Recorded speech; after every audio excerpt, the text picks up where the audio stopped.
Welcome to the Blue Cafe. We bring you stories of faith, love, and devotion. Yeah, just kidding, please help us grow by hitting that like button. Now on to the story.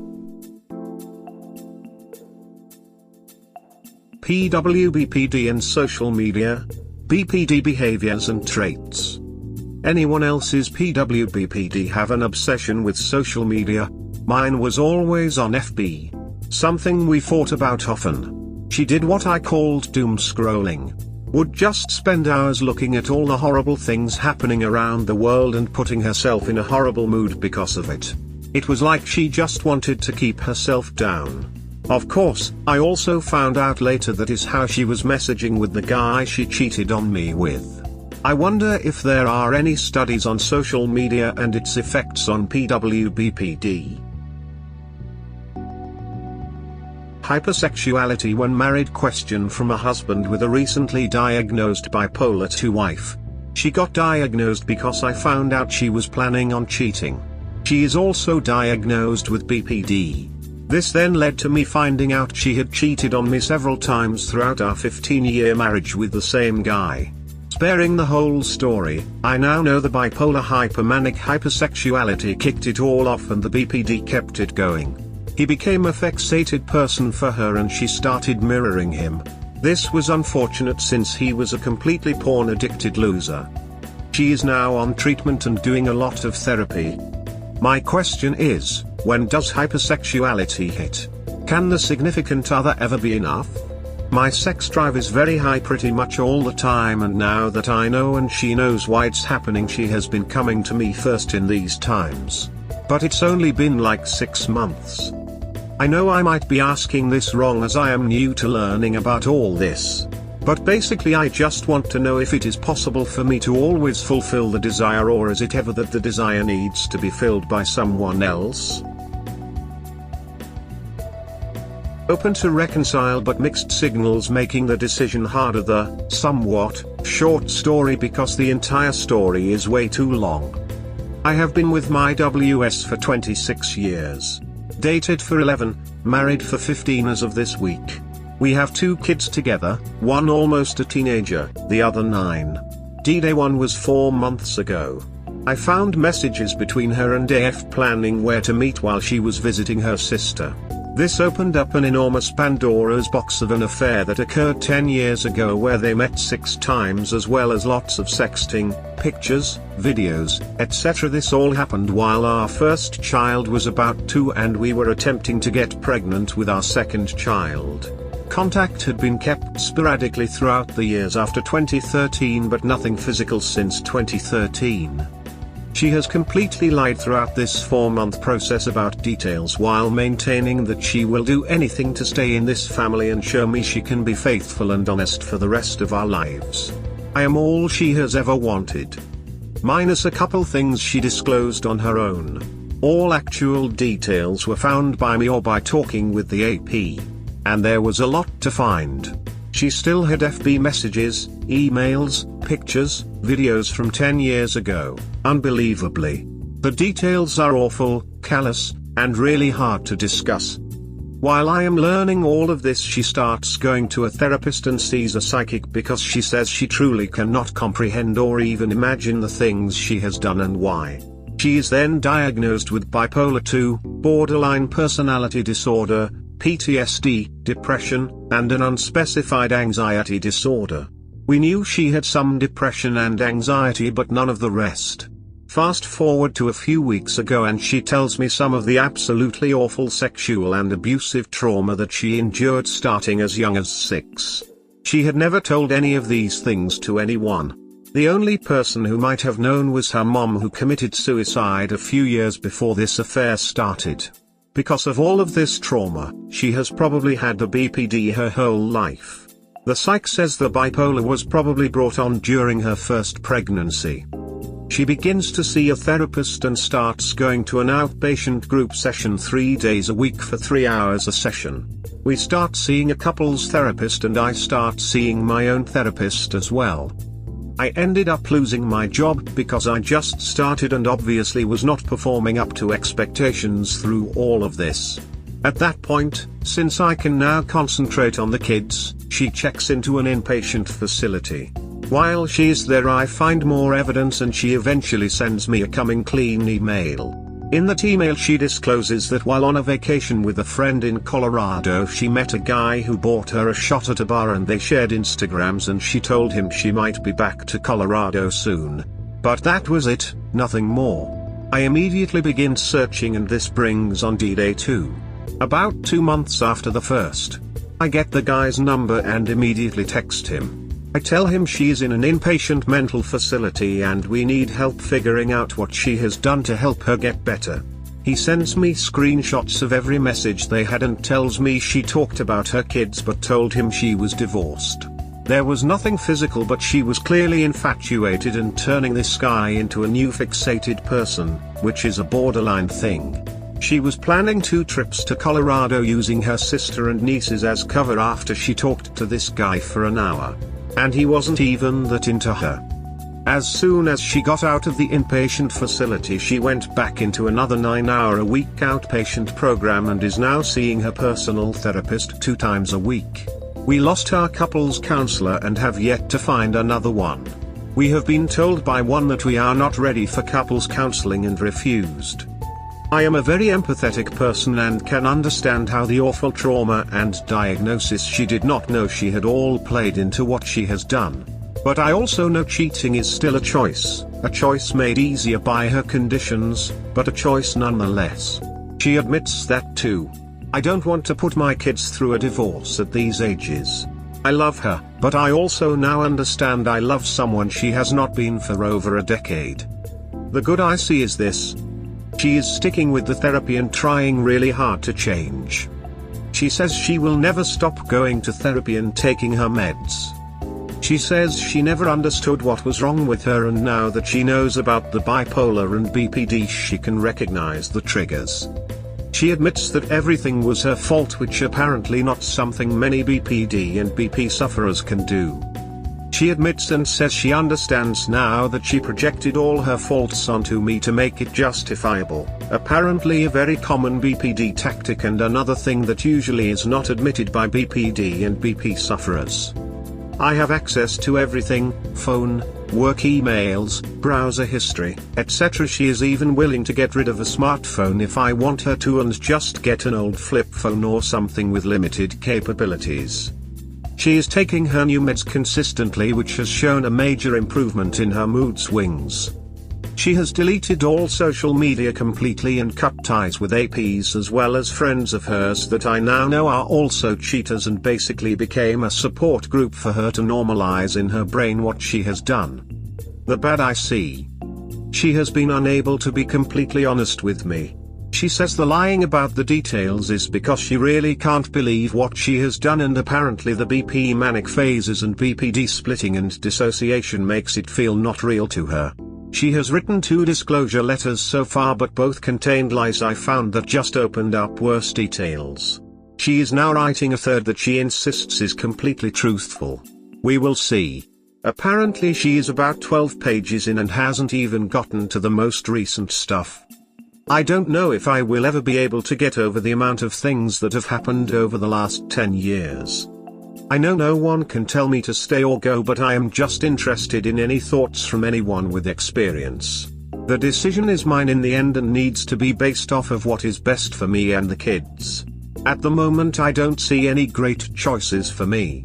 I have loved this woman for 26 years but now know she has not been what I thought she was for the last 10. I will be 50 this year and am pretty sure I will have some trust issues starting any new relationships. Stay with the devil I know, or the one I don't? I have no idea what would be better. At this point I have told her I would give her 2 years to show a full commitment to change. No more lying, no more cheating, no more projecting her thoughts and faults onto me. Stay in therapy and on meds forever. Of course, if she cheats again or I find out any new APs she has not disclosed, then we are done. Struggling with trusting the sincerity of my WW post D-Day. Seeking advice. Post history tells most of my story, but the short recap is, about 8 months out from D-Day 1, D-Day 5, the last one, was about 3 months ago. Obviously TT was rampant and I uncovered almost everything myself. It's a lot, 2 ONS, a long-term affair, EA, pretty much anything you can do. Uncovered 20 years of on and off again cheating. We have 2 kids at home. She has now been diagnosed bipolar, BPD, as well as having extremely covert narcissistic tendencies but not officially diagnosed. Since the last D-Day she has been working hard and finally starting to speak without getting angry or defensive at times. There is no contact with any APs, I have full access to everything, phone, computer, whatever I want. Passed a polygraph and has agreed to random follow-ups whenever I want. Also agreed to a post-nup with an infidelity clause that says I get full custody of the kids.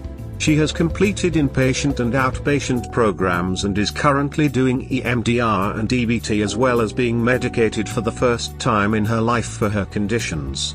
She really seems and sounds like she is ready to do the work and wants our. I am still on the fence.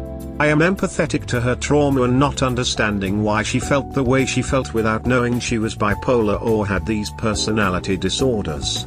But it's a lot and has happened on and off for 20 of our 26 years together. And I know the illness doesn't cause cheating. I am open to our because of my kids and our history together. Barring the infidelity I now know about, we went through and accomplished a lot together in our 26 years. My biggest problem is I don't know how to trust that this new love for only me that she says has been there the whole time is real. She tells me all the time now how much she wants me and that she doesn't know why she let herself get so lost and forget that. For instance, today we took our son fishing and I caught a small trout. She came up to me and said how sexy I am when I catch a fish. A nice sentiment but something I know she would have never said to me over the past decade. So it feels fake to me but she swears it's all real. I can't let myself believe that she isn't saying that now because she feels bad and doesn't want to go through a divorce. How do I get past that? Should I get past that? For waywards who have reconciled, did you do this? Did the realization of what you have done make you snap out of it and realize how much you love your spouse, and it was real? Thanks in advance for any thoughts. The choice between the shitburger or the turd sandwich rant. This is really just a rant. I am aware the thinking is flawed but it is where my broken brain is currently at.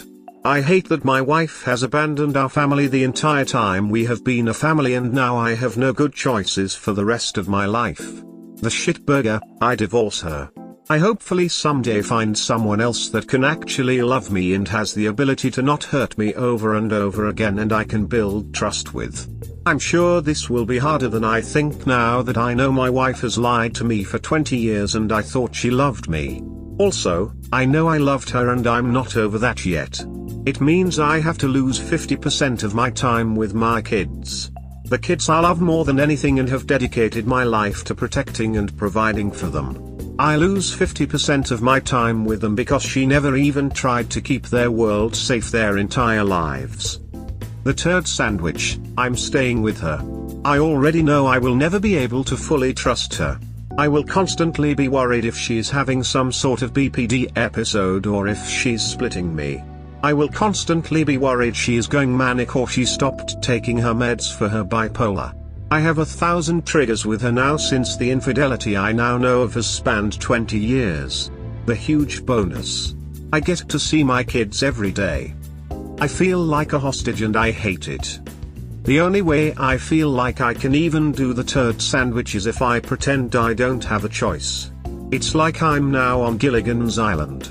I'm the professor and I was doing really well. I made the decision to get on that boat and it's my fault I ignored all the signs that the boat wasn't safe. Now I'm stuck on the island. I can either make coconut radios or I can sit around and become depressed. I don't think I can deal with not seeing my kids every day. Especially because she is the one who made sure their world was never safe.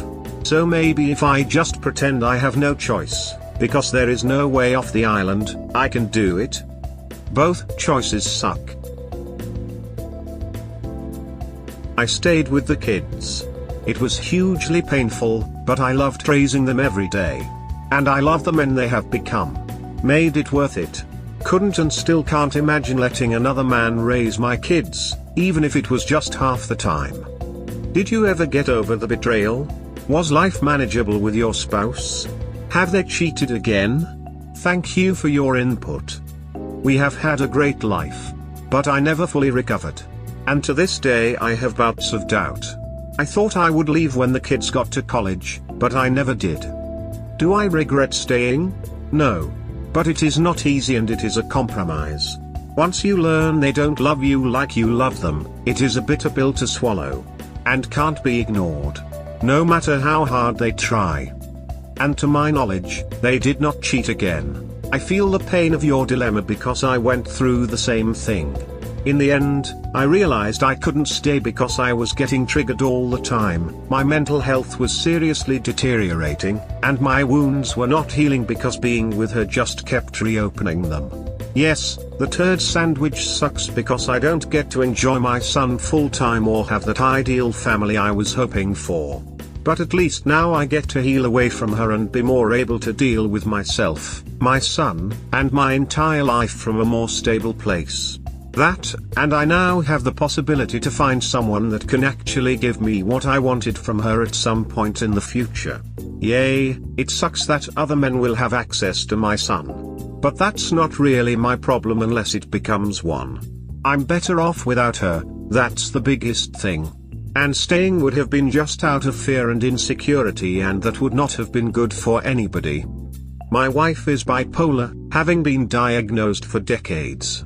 She has learned painfully over the years to diligently manage her meds. If she doesn't, kaboom. Rather than remaining silent, she has learned to call her mental health providers quickly when she gets ramped up. Our communication has developed to the point we can sit and share observations about her symptoms without accusations, acrimony, and resentments. She appreciates me when I tell her she's showing signs of a manic episode. The discussion helps her cope and keep grounded. As you know, those episodes can be exhausting, for her and everyone else. So it is what it is. She trusts me to tell her how she's doing. I trust her and have seen that she listens to me. In that, I feel her respect. You sound exhausted, brother. A good rest after the holidays, even if it's just getting a quiet spot with relaxing background music, might just be the ticket to take the edge off in the moment. Remember, when exhausted, things seem stark and so much darker. Understandably, weariness leads to the inability to see options, set goals, make plans, or even see a desirable future. Rest. I'm available to DM. It's a long journey. One day at a time. Married 40 years. God bless. I'm so sorry you are having to go through this. You don't deserve it at all. I kinda hate the idea that you want to just take her abuse. I understand completely not wanting to lose your kids, but this is your life too, and you deserve so much more than to be treated like trash for another 20 years. Your children need you to be the strong, stable one who shows them how they should allow people to treat them. Don't teach them that how she treats you, and then is okay. Get some help, please. You deserve to be happy and meet someone wonderful. Have you met with a divorce lawyer to see what your options are? Maybe with her history you can get full custody?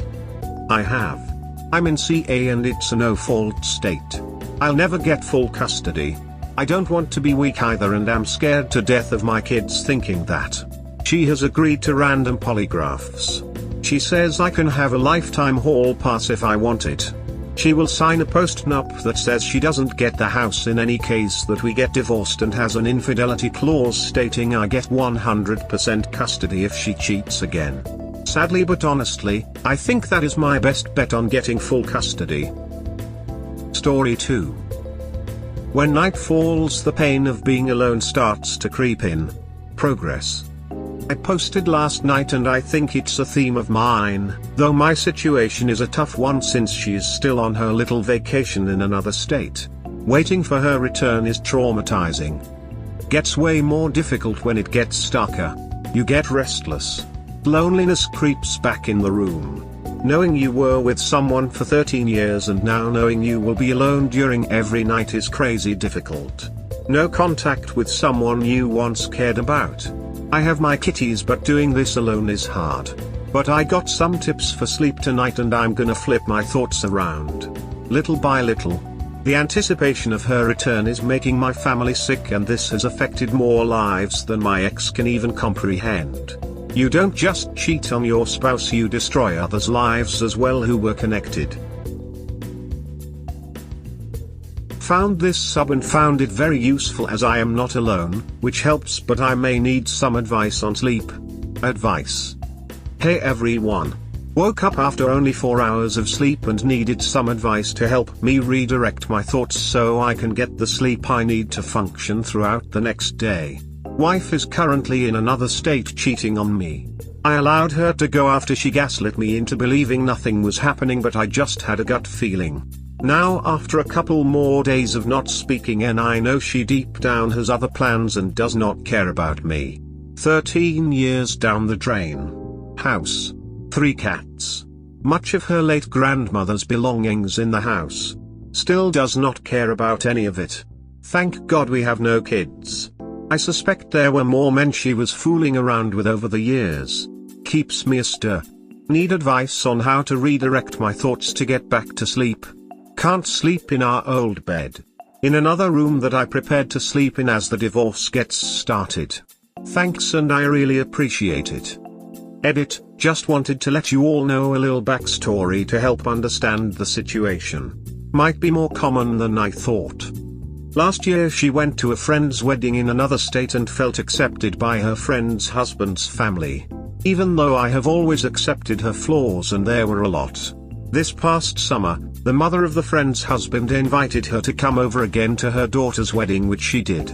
I work and couldn't just take off work whenever. When she got back from that event, she was very different. Distant, she felt lonely, lost, trapped, and didn't know what she wanted. She told me all of this and I was upset because all I did most of my life was to make her as happy as possible. Over the past couple of weeks I felt strange. I was having nightmares of her cheating. I even told her I was. She brushed it off. The next couple weeks I confronted her. I said, I have this feeling you're hiding something, and said, is there someone else? She said no. These conversations happened here and there, and she said she was lost. So I knew something but didn't have any proof, and she would have just gaslit me or controlled my thought process. Then she told me the family asked to see her again this week for another event of theirs and told me she wanted to go but didn't want me to think she was cheating cause, well, she told me she wasn't. I said, is this what you want? She said yes, so I let her go. Now that I typed this up, I just knew this was the beginning of the end, but needed a strong case, and thankfully PPK and see how nice I am. She still is there and hasn't been trying to contact me. I'm hoping she is planning on staying there. Hope this helped and just realized how much sleep is affected by traumatic events. My anxiety is now on if she will come home. What will she do? What will she say?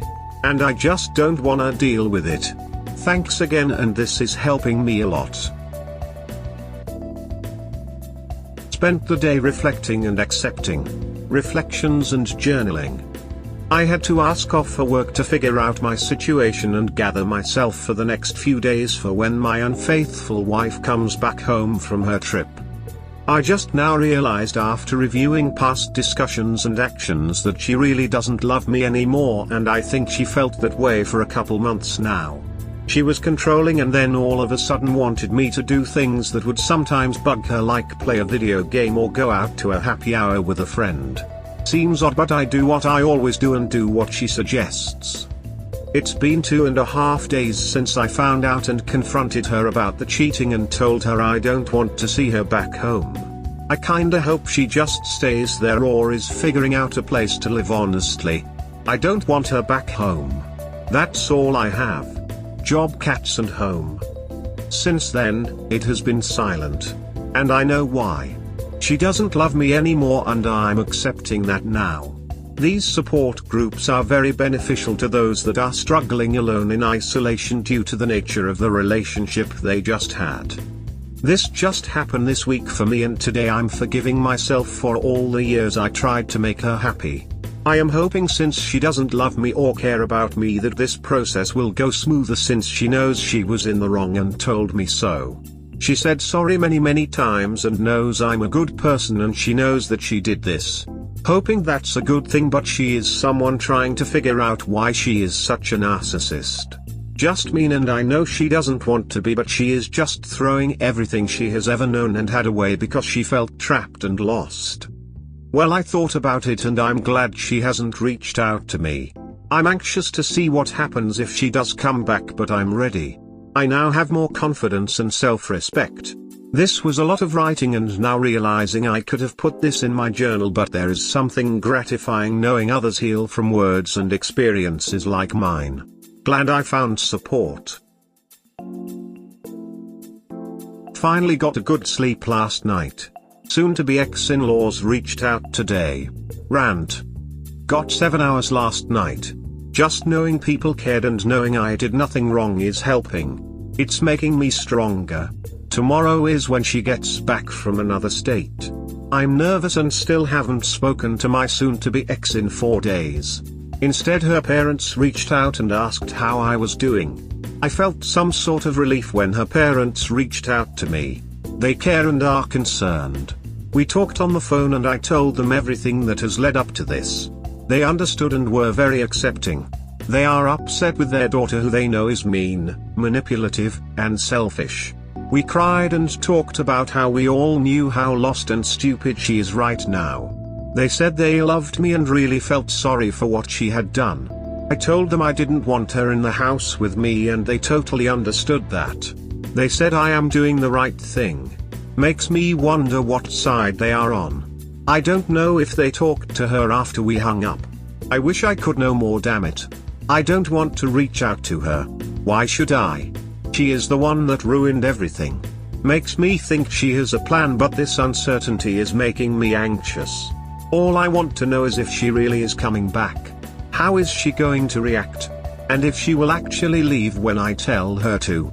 Get your shit and leave. Find a friend. If you have any left. I never mentioned how I was going to end the marriage. They never asked, thankfully. They don't need to know I'm working with an attorney. Some do divorce without. Now I feel anxious and lost. Loneliness is now starting to settle in. I have a feeling it will get much worse if she doesn't leave and stays in the house. How awkward. Think of that. Someone that fooled around on you and now is living near you. Gross. This nightmare needs to end. I am sure I will be on here tomorrow trying to find an escape from the psychopath that is looming in my home. Be a greystone, they say. Man, that's gonna be hard. Edit, this conversation was closer for me and them. I understand what I did was risky. But I took some time to think about it, and in my specific circumstance I felt they needed to hear the truth and deserved to hear the truth. They know their daughter very well as well, and they knew I would have clarity on what really is going on. They are not narcissists like their daughter. I appreciate the concerns and help you all are giving. Update, she came back home today. After a week in another state. I was ready thanks to you kind supporters. Update. I woke up today feeling good. Confidence. I got maybe 6 or 7 hours, which is not bad. My mind is easing as the days go on. I have worked on myself greatly, and responding to your messages has helped me a lot. I feel like a new person. I spent the entire day meditating, writing haikus, and enjoying the sun in my hammock. Thinking of being true to myself. Finding my self-respect. Loving myself. Knowing I'm worthy. Understanding, learning, growing. Easing my own mind from what I was about to encounter. A 13-year relationship coming to an end. I knew she was nervous. She talked for the first time since Tuesday night this morning about coming home, packing her things, blah blah blah. Didn't faze me.